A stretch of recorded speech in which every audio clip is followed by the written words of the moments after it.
Hey folks, Nick here from Another BookTube channel, and today I'll be reviewing The Crow by J.O.Barr.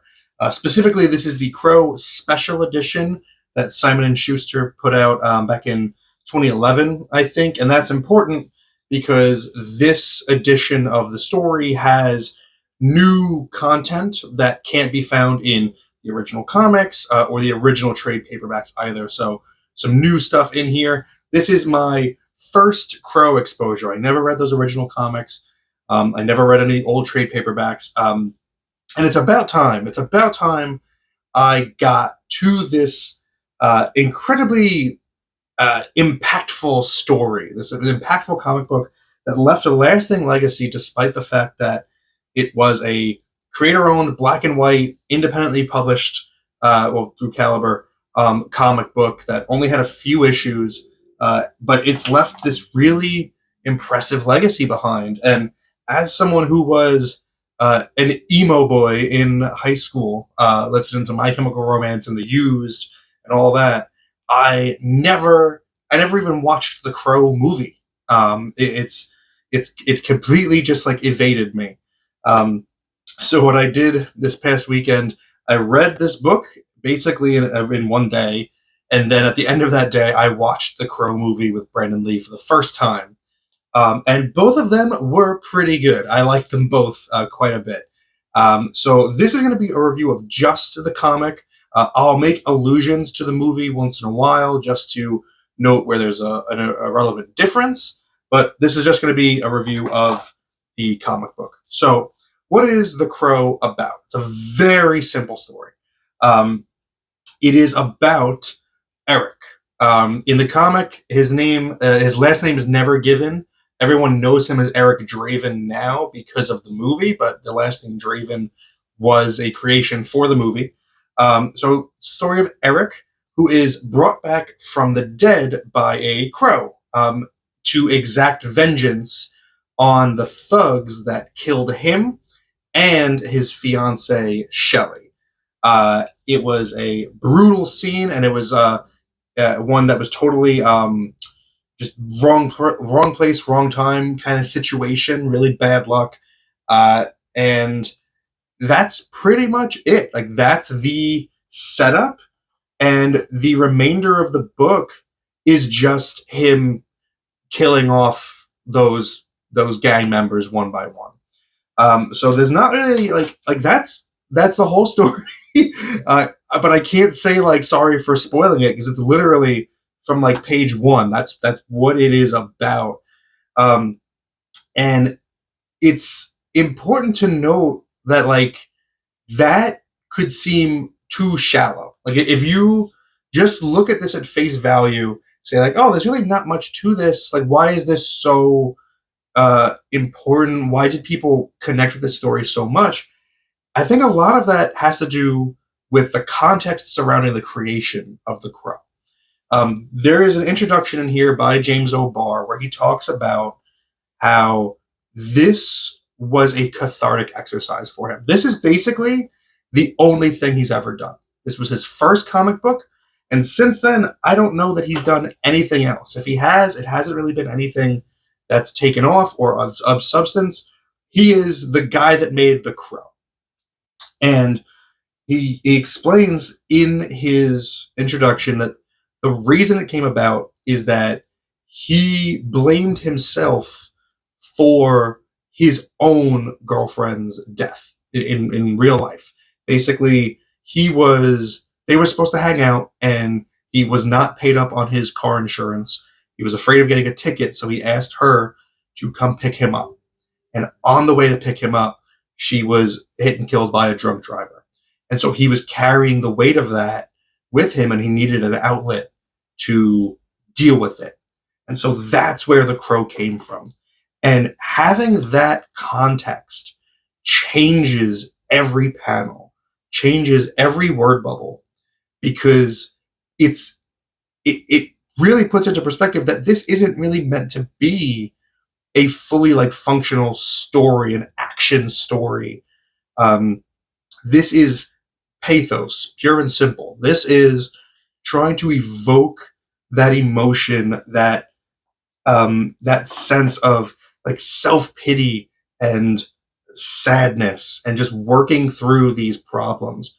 And when you look at it from that perspective, it is a tremendous success. This is not really a traditional superhero story where it kind of like in the movie. In the movie, they set up one gang member as like the head of the gang, and he and his like weird girlfriend minion sister come up with this way to fight back and kill the crow, so that there's like tension there a little bit. And there's none of that in here because that's not what this story was about. It's not what J.O.Barr was trying to do. It was pure catharsis. It was just being extremely in his own feelings and trying to kill this sadness within him by like just systematically killing off these thugs responsible for the death of the fictional Shelley. And it really, it's something that if you don't have that context can definitely be lost, and it could feel like it's an incomplete story, like there's not enough information there, that things just happen randomly, and it's simply not the case. And so that I think is very important to know. I do think that J.O.Barr is a very talented artist. This is underground outlaw comics through and through. And another thing that he notes in his introduction is that there is a lot of new material and restored material in here, where he basically took old photocopies of the original art, which has been lost, and he drew over it using the original techniques. He mentions that there's no digital anything in this comic. It's all pen, ink, ink wash, pencils, zipatone, and duo shade paper. Like it's all the original materials.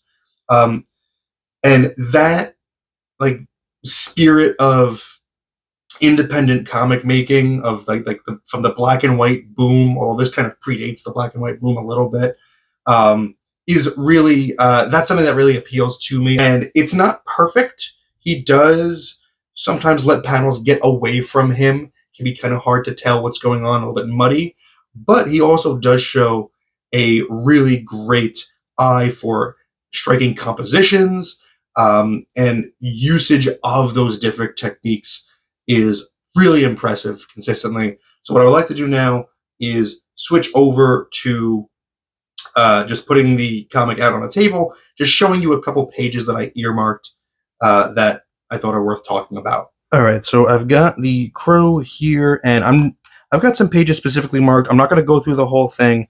I just want to show you, give you a sense of what the art looks like and some things about it that I really like. I really like these just singular pieces that J.O.Barr created that just kind of are sprinkled throughout. You can tell because this is something that he's been working on for decades, basically. Like it's got the original story in here, but there's also obviously new material, like I mentioned, and you could see the evolution of his skills, which is really awesome. So right here, I mark this because one thing that I particularly like about The Crow is it kind of reminds me of Neil Gaiman's Sandman, but it reminds me of Sandman not just because he is a pasty white man that wears all black and has shaggy Robert Smith from The Cure hair, but there's something that's like not overtly masculine about him. Like there is a femininity to his movements and his posing that I think is deliberate. I think this is not really meant to be, even though he's very muscular, and maybe in the film version people consider him sexy. It's not a masculine sexuality. It's like a sensuality.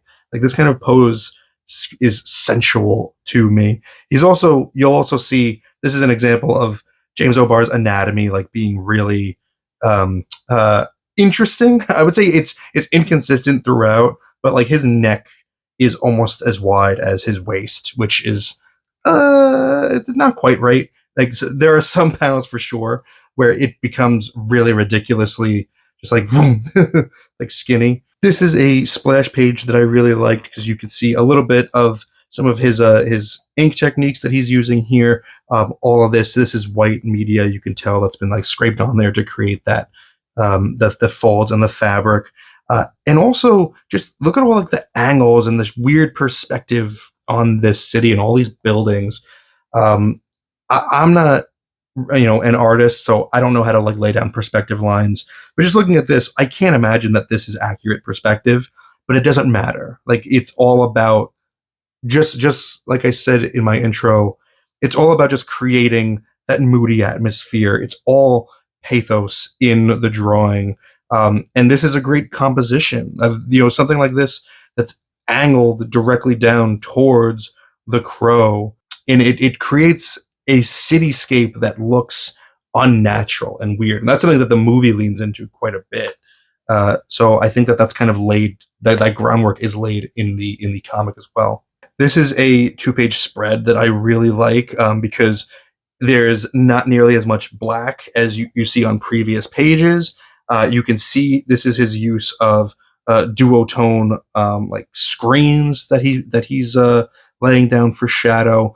But also this page in particular, I think, is great because you've got 3 different sequences that are kind of playing out here. You've got these instances where he's kind of dancing. There's a lot of like balletic movement to the crow. There's several instances of him dancing throughout the comic book, and it stems from a conversation he has with Shelley at some point where she wanted to go dancing, and uh, he didn't really want to because he's not good at it. And one day he wants to be a good dancer for her, so he kind of is finally becoming that in this iteration, which is really sweet. But it's also intercut with these moments of him sitting up, looking out the window, and tying something in his hair. And as it progresses, you see that it's a bullet casing. It's to denote the one bullet casing per thug that he's killed in his quest for vengeance. And you've also got these 2 moments where you have a figure that is probably Shelley, and then a reveal of a skeleton face on her. I like when he's sitting, he's really like curled in on himself. Like this is a very emo, grungy character, and keeping in mind what J.O.Barr is feeling drawing these panels, it makes a lot of sense. Like it doesn't come across as cringy when you know that this is the work of a man who's working through some trauma. Another example of some other techniques. This is splatter. So he's probably cut some Friskets down, and he's just throwing ink down, maybe with a toothbrush or something.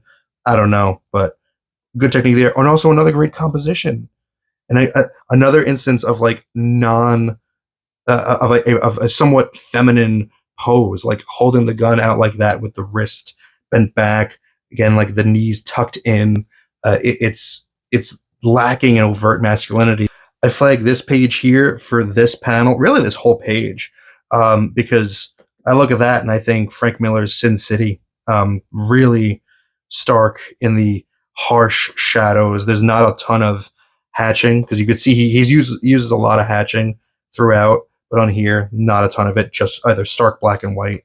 Looks great. And this is a beautiful sequence. This is, again, bringing dancing back into the mix. And this is, I think, a combination of pencils and ink wash, because there doesn't appear to be a lot of hard ink lines down. But this is gorgeous. I mean, this is stuff like, it looks at odds with a lot of the rest of the material, which is that the black and white, the hard ink, the hatching. It looks very different. You get a lot of different types of art to appreciate in here. And J.O.Barr, you could tell he's a very talented artist because of that. This I flagged because, again, I really love when a lot of the blacks fade away, and then you have these instances. This is a flashback to when he and Shelley were, painting their house together. Things were happy, things were nice, and so that darkness is gone. There's like no hatch lines on her face whatsoever. It's only on the lips, only on the eyes. This reminds me of, like, what's that guy's name? Peter Nagel, the artist that you see in nail salons, hair salons, like that type of style. Love this panel, by the way, where she's painting and the panel border is like the paint, being applied to it. And then you've got a spread like this, which I don't think this is washed. This appears to just be pencils straight up. So this reminds me I think Eric Powell uses is a similar creator that uses a lot of different techniques, in creating the Goon. Um, J.O.Barr is doing that here, and it looks fantastic. More examples of that dancing and that the feminine balletic quality of the movements of the crow. So yeah, that's just some highlights of the artwork. I'm going to take you back now to having to look at my face. Sorry. So yeah, that is really all I have to say about The Crow. I think it's a really good comic book. It is not what you traditionally expect from a superhero comic, but again, that context of why the comic came about, I think, is really, really important. Adds a special emotional layer to it, and I think it's wonderful. So check it out. It might not be your thing if you prefer a kind of really clean, polished comic book look. Might be a little tough for you to get into, but if what I showed you just a moment ago did appeal to you, check it out. I think you'll really like it, especially if you do like the movie a lot and you've never read the comic. I think it's definitely worth a read. So check it out. Let me know your thoughts on the Crow comic book in the comments below. Thank you very much for spending some time with me today, but now it's time to get back to reading.